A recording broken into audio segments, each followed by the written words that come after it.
I was not the smart one. At least, that's what everyone made me believe. In a class full of bright minds, quick answers, and confident voices, I was the one who hesitated, the one who overthought, the one who stayed quiet, hoping no one would notice how lost I really felt. Failure didn't come suddenly. It came slowly. One bad test, then another, then a result sheet that felt heavier than it should. At first, I told myself it was just a phase, but phases don't last that long. My parents didn't understand. "Just read harder," they said.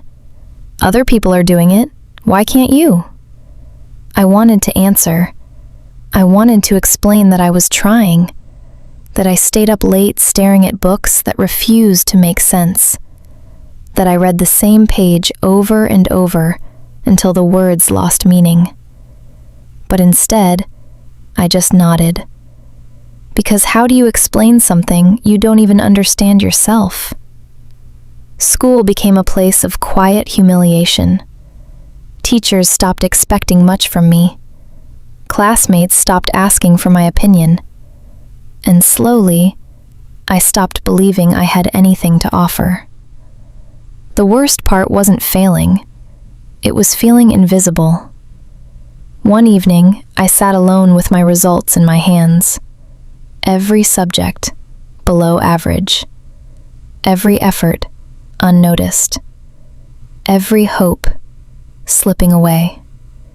And for the first time, a dangerous thought crossed my mind. What if I'm just not enough? But it didn't feel that way. Because in a world that celebrates success, failure feels like a personal identity. Not something you go through, but something you become. That night, I didn't open my books. I didn't try to study. I lay on my bed, staring at the ceiling, with tears quietly slipping into my ears. And for the first time in a long time, I prayed. God, if you're there, I don't understand my life. I'm trying, but nothing is working. Am I a mistake? I didn't hear a voice.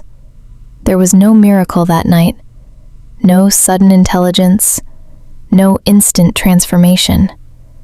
But something quietly changed. For the first time, I stopped comparing myself to everyone else.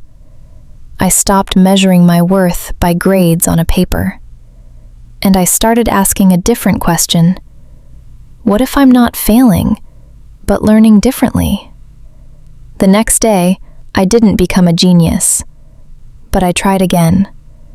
Not to impress anyone, not to prove anything, just to grow. I asked questions in class, even when my voice shook. I watched videos. I broke topics into smaller pieces. I failed again, but this time, I didn't quit. Weeks passed, then months, and slowly, things began to make sense.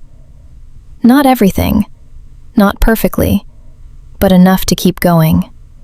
The day I finally passed a test, no one celebrated. No applause, no recognition.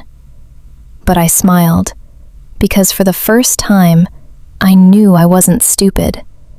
I was just growing at my own pace. If you feel like you're behind, like everyone else is moving faster, listen carefully. Your journey is not a race, and your delay is not your denial. You are not a failure. You are a story still being written.